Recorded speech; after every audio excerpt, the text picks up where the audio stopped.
Hoy hablaremos sobre la fiebre amarilla.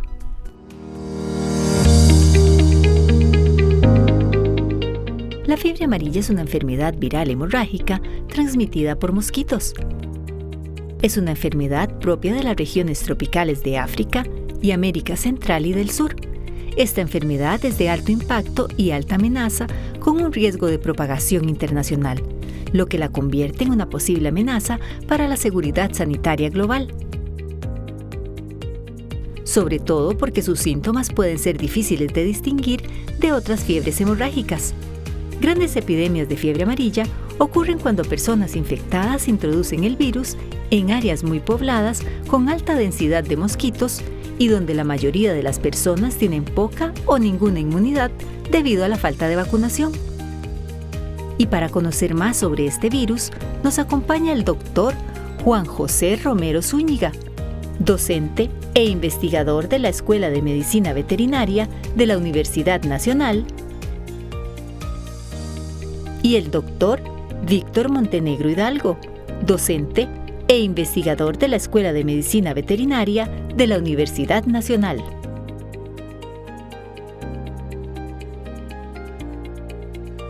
Víctor y Juan José, muchísimas gracias por acompañarnos. Víctor, por primera vez, que no sea la última, Víctor. Espero que no, y más bien muchas gracias por la invitación. Y Juan José, N veces. Bueno, no sé si N, pero sí ya más pero o menos. En forma presencial, hace ratito que no lo teníamos, así que bienvenido. No, muchísimas gracias a usted, Gustavo, por la invitación. Siempre es un placer estar por acá. Fiebre amarilla. ¿Qué entendemos nosotros por fiebre amarilla? ¿Por qué ese nombre? El papel del virus. Coméntenos, ¿por qué fiebre amarilla? Bueno, vamos a empezar que, como lo decís bien, es una enfermedad viral, aguda, potencialmente fatal. Y por una de las partes que se da durante el proceso, cuando hay daño en el hígado, daño hepático, se toma lo que se conoce médicamente como ictericia, que es la pigmentación amarilla de diferentes tejidos, y de ahí viene el nombre de fiebre amarilla. Es de la familia Flaviridae, del género Flavus, y precisamente este virus es el que le da nombre a la familia y al género, porque Flavus en latín es amarillo. A un epidemiólogo tenemos que preguntarle por la situación latinoamericana, en África incluso. Coméntenos, ¿qué tan importante es la fiebre amarilla en estos países? Bueno, la fiebre amarilla de hecho es endémica en África, es donde se originó y de ahí es donde se ha distribuido hacia prácticamente todo el mundo. En donde existan vectores y llega alguna persona infectada con el virus, pues existe potencialmente la posibilidad de que se dé la infección. Entonces sí, en África, especialmente África subsahariana, tenemos cientos de miles de casos prácticamente todos los años. Desafortunadamente es una enfermedad que puede llegar a tener cerca de un 40 a un 45% de casos fatales, o sea que se presenta la enfermedad de manera grave. Y de ahí, como le digo, se ha distribuido a todo el mundo. Hay una historia interesante en Latinoamérica, sí, básicamente en las Américas. Tuvo mucho que ver con el fracaso en su momento de la fase de construcción del Canal de Panamá, mientras fue el proyecto francés. Fiebre amarilla y malaria se encargaron de que se diera al traste con el proyecto. Pero bueno, en cuestiones de historia aquí el doctor Montenegro es muchísimo más ducho que yo. Pero a la fecha tenemos algunos puntos focales de fiebre amarilla, especialmente en Sudamérica y en lo que podríamos llamar países que comparten zona amazónica.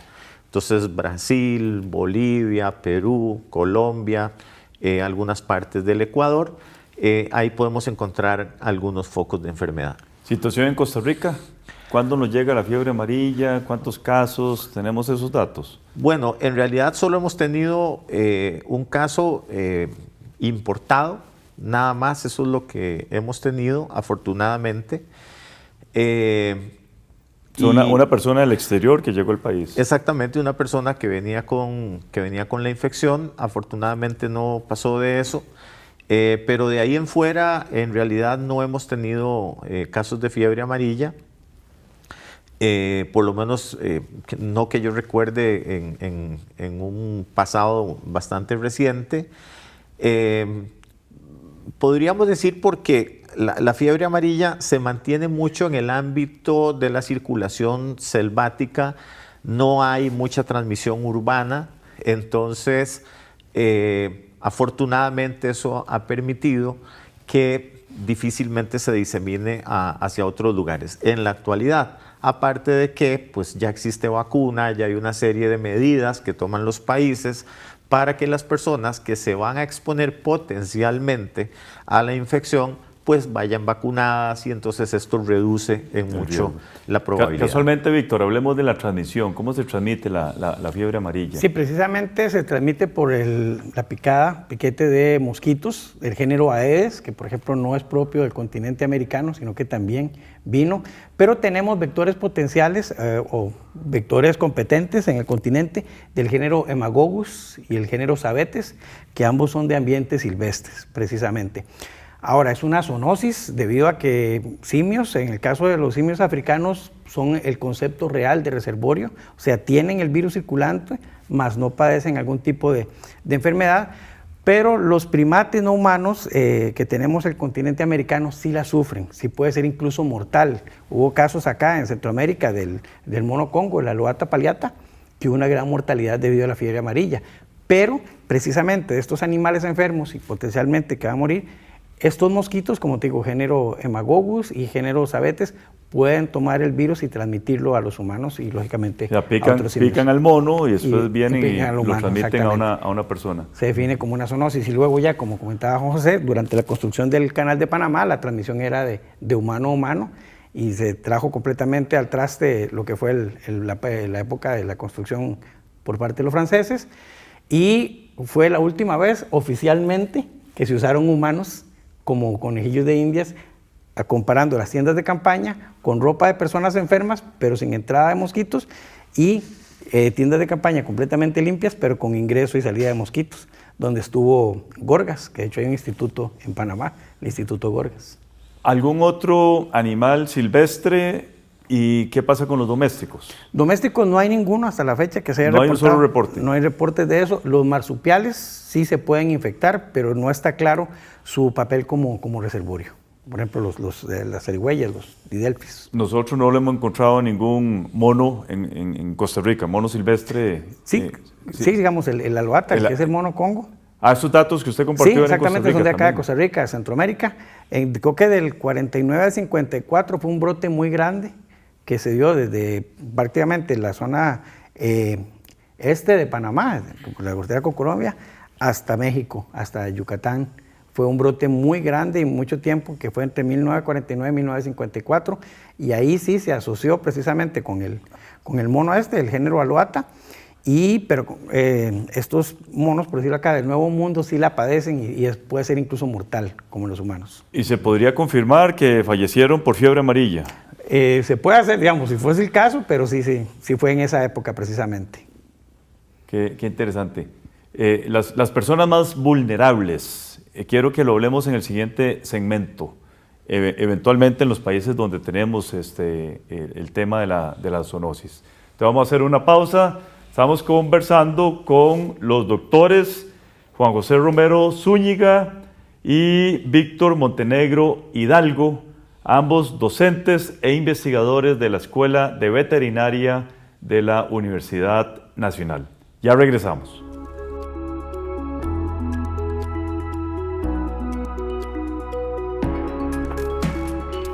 Los 5 países de la región de las Américas que han notificado a la OMS casos de fiebre amarilla son Bolivia, Brasil, Colombia, Ecuador y Perú.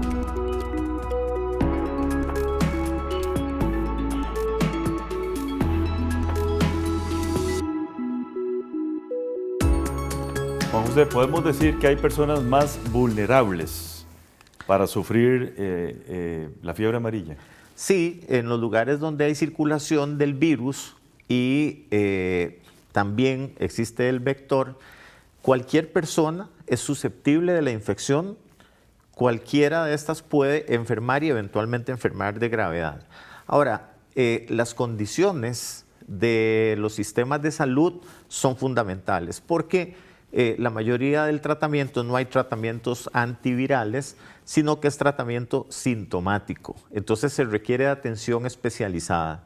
Las personas menores y las personas adultas mayores estarán más susceptibles. No quiere decir esto que personas de 30, 40 o 50 años no puedan sucumbir por la enfermedad. Aquellas que ya tienen algún tipo de enfermedad subyacente, que tienen algún problema de inmunosupresión o que tienen algunas otras enfermedades, podrían sucumbir más fácilmente a esta infección, que prácticamente más del 50% cerca del 50% de las personas fallecen por ellas. Insisto, entre más vulnerable o vulnerabilizado sea el sistema de salud, pues tienen más probabilidad de que les vaya mal. La respuesta a esta pregunta es sumamente importante, Juan José. ¿Hay contagio persona a persona? No directamente, se requiere de la participación de los vectores que decía el doctor Montenegro.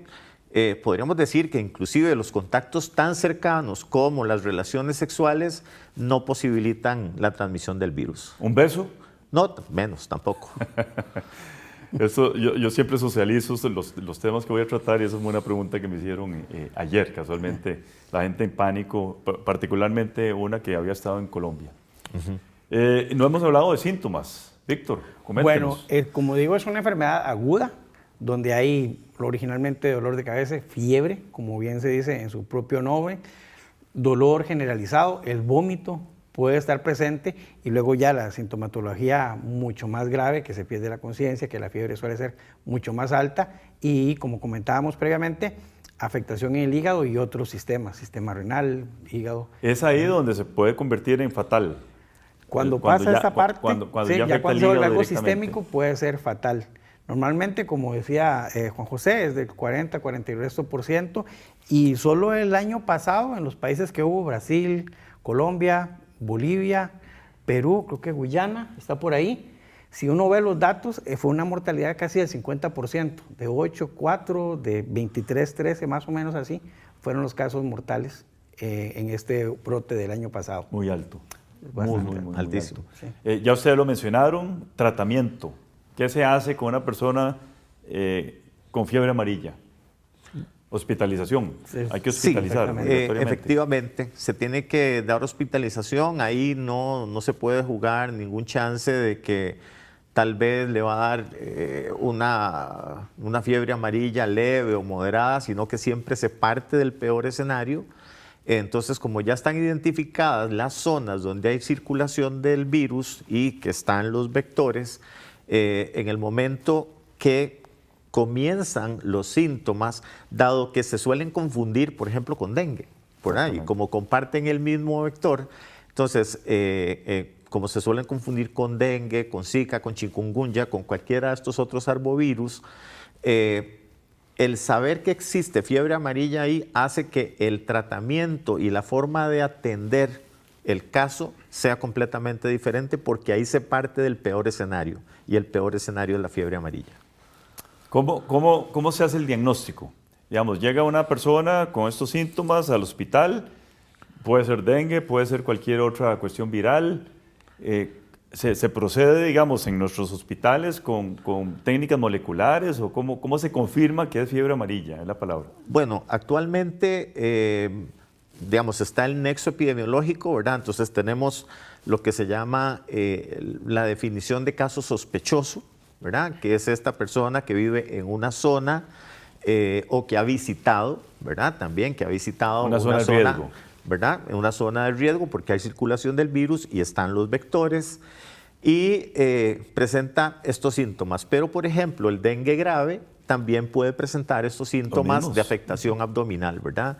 Ahora, la ictericia es un síntoma muy marcado. No podríamos decir que es patognomónico, lo que nosotros llamamos típico, clásico, imperdible, pero cuando hay ictericia hay muchísimo. Sin embargo, Por ejemplo, las pruebas sanguíneas pueden orientarnos hacia otras infecciones, el hecho de que bajen las plaquetas, como en el caso del dengue, o que haya, por ejemplo, un sarpullido generalizado, o que hay signos que pueden ser de otras infecciones virales, pero también contamos con pruebas inmunológicas que buscan anticuerpos de rápida aparición para ciertos virus, pero también ya en muchos de estos hospitales, precisamente por colaboraciones con organismos internacionales, se han instalado laboratorios que son capaces de utilizar pruebas de PCR, pruebas de reacción de la cadena de la polimerasa, que identifican el ADN de los virus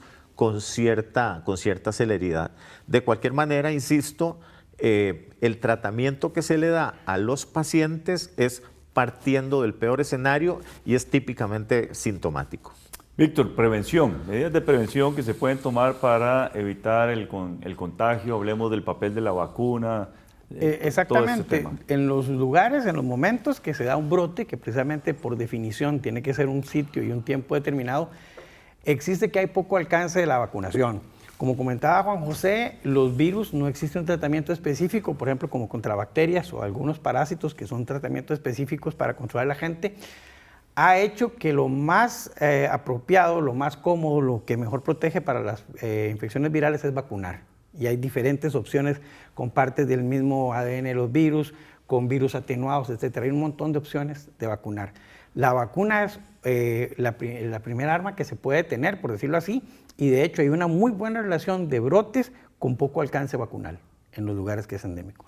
Segundo, acá tenemos los vectores competentes para transmitirlo, entonces ya el tener acceso a zonas selváticas y todo eso, en los lugares donde hay, lógicamente la prevención de las picaduras de los diferentes mosquitos, lo que se hace precisamente si se viaja a lugares donde se presenta el virus, la vacuna obligatoria para esas personas, y lógicamente existen también mapas o predictores de intervenciones en áreas forestales, de trabajos que tienen que ver con ese tipo de ambientes, donde se recomienda sobre todo la vacunación y el otro tipo de prevención, que es precisamente evitar, de la manera de lo posible, el contacto con el vector o con los vectores, con los mosquitos. Claro, disminuir el riesgo. Disminuir el riesgo, exactamente. Perfecto. Permíteme hacer una pausa. Estamos conversando con los docentes e investigadores de la Escuela de Veterinaria, de Medicina Veterinaria de la Universidad Nacional, doctores Juan José Romero y Víctor Montenegro. Ya regresamos.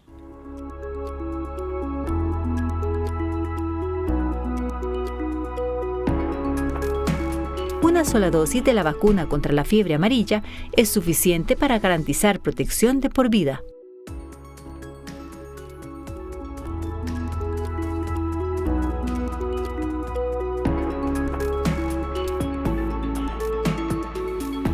Juan José, ¿una sola dosis es suficiente? Sí, correcto. Una sola dosis de vacuna protege para toda la vida. Dicho sea de paso, digamos, si una persona tiene dudas de habérsela aplicado, puede ir de nuevo a aplicarse la vacuna, especialmente ahora que se está solicitando como un requisito de viaje para el ingreso, que esa es una cosa muy importante, ¿verdad? No se trata que los países a donde uno va a viajar se lo están pidiendo como requisito, sino que más bien es un requisito de Costa Rica para que al regreso estemos protegidos y no hayamos contraído la enfermedad. Y la otra cosa es que deben haber transcurrido 10 días desde la aplicación de la vacuna antes de la visita a la zona de riesgo. Antes de la exposición. Entonces esto es para tenerlo presente para todas las personas que quieren viajar. A propósito de ese comentario, ¿qué pasó con aquella decisión del Ministerio de Salud donde la puso obligatoria y no existían vacunas en nuestro país? Sí, yo tengo que decir que fue una decisión bastante apresurada, desafortunada, porque no se puede obligar al imposible, ¿verdad? Entonces, si no teníamos suficientes dosis disponibles ni en el sector público ni en el privado, porque no sucedió, claro. Digamos que por eso al final tuvo que estarse haciendo algunas enmiendas o remiendos, podríamos decir, de la decisión, y se fue prolongando y que funcionaba, o sea, entraba en función o no. Digamos que fue un mal mal cálculo, una mala decisión, tal vez con buena intención, pero definitivamente no muy bien ejecutado. ¿Hay efectos secundarios de la vacuna? No se reportan más allá de los de cualquier vacuna, ¿verdad? El dolor en el sitio de la aplicación, eventualmente un poquito de malestar, como cualquiera que nos hemos vacunado, pero sí es una vacuna muy segura que tiene muchísimos años de desarrollo, es tan eficiente que con solo una dosis para toda la vida funciona bien. ¿Quiénes no deben vacunarse? Bueno, básicamente los niños menores de 1 año, mujeres embarazadas, algunas personas que por recomendación médica tienen alguna condición como una inmunosupresión por VIH, por tratamientos inmunosupresores, personas que han sido trasplantadas y personas alérgicas al huevo, ¿verdad? Esto es muy importante tenerlo claro porque la vacuna se realiza con huevo embrionado, ¿verdad? Con albúmina. Entonces, estas personas no se deben vacunar. Y personas mayores de 60 años también se les da una exención a la obligación de la vacuna. Interesante, eso del huevo no lo sabía. Sí. Interesante. ¿Qué medidas adicionales, Víctor? Usted algo mencionó, pero formalmente, ¿cómo protegerse además de tener la vacuna? Bueno, ya con la vacuna tenemos la ventaja de que la transmisión se da por vector. El humano funciona en este caso casi como un reservorio. Entonces, al tener la vacuna no vamos a ser fuente de virus para los mosquitos, lo cual es una gran prevención, y en otro tipo de enfermedades vectoriales también ha sido de gran avance. Lógicamente, como decía Juan José, si se viaja a zonas de riesgo, si por trabajo, si por obligación, hay diferentes, por decirlo así, ocupaciones que implican tener que trabajar en estos lugares, estar expuesto, primero que nada la vacunación y, como en muchas otras partes, el control de los vectores, controlar los mosquitos. Los vectores, por ejemplo, géneros Haemococcus, son silvestres, ahí no hay ningún tipo de control que se pueda aplicar, por ejemplo, con el Aedes, que es meramente doméstico, sino que depende de mí, de utilizar la ropa, el equipo y los repelentes adecuados para evitar la exposición a estos agentes. ¿Se están haciendo bien las cosas en Costa Rica con respecto a todas las medidas políticas para disminuir, eliminar el riesgo de la fiebre amarilla?